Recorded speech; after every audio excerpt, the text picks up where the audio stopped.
this is Katie Joy Freeman, and I am going to be talking to you about a workshop that I attended here today at the Raw Health Expo in Santa Rosa, California.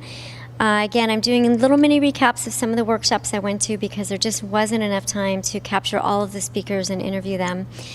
So this next topic I'm going to be talking about is natural eyesight improvement, and there was a woman by the name of Esther Joy van der Werf, and she is a certified natural vision educator. We will have her information online, so if you want to look up more about what she does later on, you can. I highly recommend looking up her information because it was extremely helpful and informational, and a lot of the things that I was doing to improve my eye care naturally that I thought was helpful, she actually didn't recommend. So I was pleasantly surprised by new information I got. So the main things that she covered in this workshop was that there's physical and mental strains that we need to release in order for our eyes to relax enough to see the way they want to see. And there were several strains that ways that we strain our eyes. The ones that I have listed here are when we squint.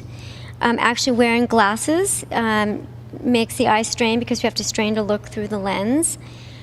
Staring off into space. There was a lot of talk about the importance of moving our eyes around, and that our eyes are they're made to focus on detail, and when we kind of just drift off and stare, that our eyes are, it actually puts a big strain on the eyes, so it was recommended not to do that. Also peering to see, kind of peering and things like that, the squinting, frowning, those are all things that put a strain on the eye. I know I'm guilty of a lot of those things. And trying to see too clearly. What was being presented by Esther was that our eyes are not meant to look at one thing and then see the whole picture in detail, that we usually have one focal point. And so we did some exercises in the class on looking, let's say, at an eye chart, and there was a big R at the top, and she was saying, if you look at that, can you also see both sides of the room clearly? And her answer that she was hoping for is that we would say no, because she was saying that it's too taxing on the eyes to try and get everything in focus at one time. She was also mentioning that we need to see full spectrum light. The way that we sit inside all of the time is actually, very detrimental to us. A lot of us know that it's good to get out in the sunlight, but I know a lot of us also put on our sunglasses. And she was saying that the eyes are not meant to have sunglasses. It's a good idea to start training ourselves to be out in the sun. It's natural. She had very light eyes, and I know I've heard that if you have light eyes, you should really be exposing them gradually, like through sunglasses to the sun. You don't want to have all that direct exposure. She said you don't want to go look into the sun, but being outside, that's the way we are in our natural environment from many years ago, and that's the way we probably should get back to, is what she was saying. And she said you can work into that over time, that your eyes will get used to it and you won't have to squint, so you won't have that strain. She was also saying that it's a really good idea to take breaks during the day, to get outside. If you can turn the fluorescent lights off, and wherever you're at, it's a better idea, and to get as much natural light as you can. Now, with the reason with the sunglasses, just to give you a little more detail, why she was saying they weren't good is because the pupils naturally do their little thing where they contract and go in and out, and they don't do that. When we have the sunglasses, it doesn't allow the pupils to function properly. So we're not helping ourselves by taking away that opportunity for our pupils to exercise themselves if we put glasses on. There was someone in the class who said, well, I have cataracts and my doctor said I need sunglasses, and she said that it makes it worse. So again, these are just opinions by the people in the class, but a lot of things you might hear traditionally from your optometrist may not be in line with this more natural eye care. She said the problem, let's see here. Oh, I already covered that with the sun. All right, so it's important that we are moving our eyes. I think I was telling you that. And so what she was saying was, it's not staring at a television or a computer screen that causes strain on the eyes. She said that that's not what causes the strain. What causes the strain is that we're not moving our eyes enough.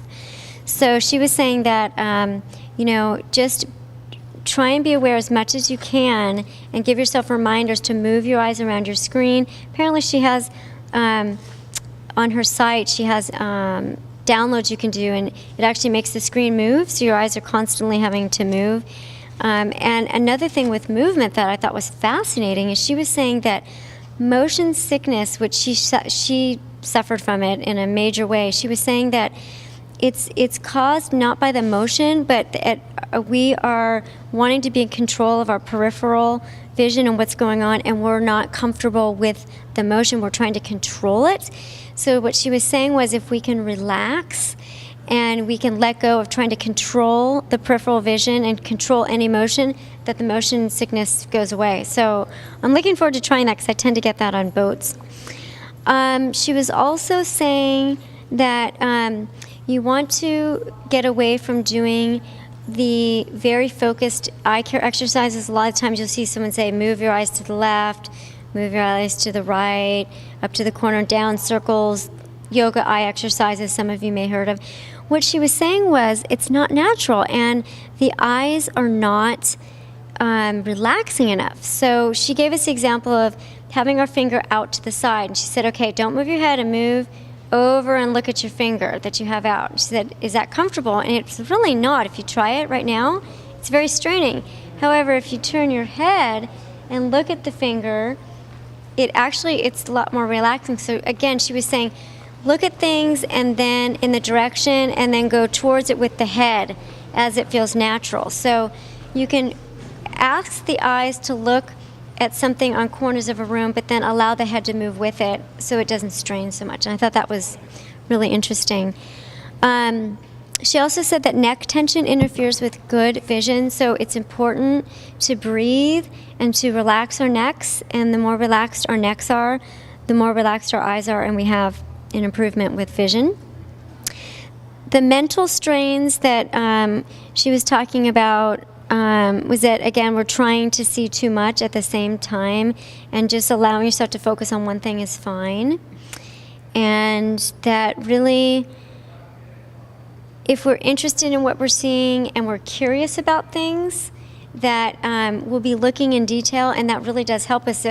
If we've become uninterested in life and in what's going on and in our environment and looking at that beautiful flower and the bird, and she said naturally if we're curious, we're going to be getting the eye movement that we need to create good eye vision and to maintain that eye vision. I thought that was very interesting as well.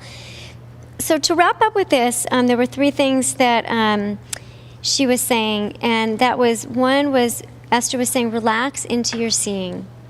So even if you go to the eye doctor and they're giving you an eye test, try not to focus on all those letters. Look at the color behind the eye chart. So it's usually white. And she was, saying just try and do things that help your eyes relax more, not get so stressed about trying to see, because trying to see makes things worse.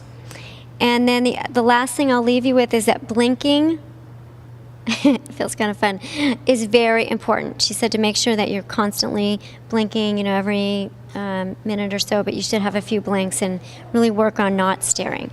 So I hope that you learned a few things. I know that I did. I'm going to be practicing these. And again, just getting more into the natural way of being with ourselves. It's so easy when we just do things that really feel intuitive.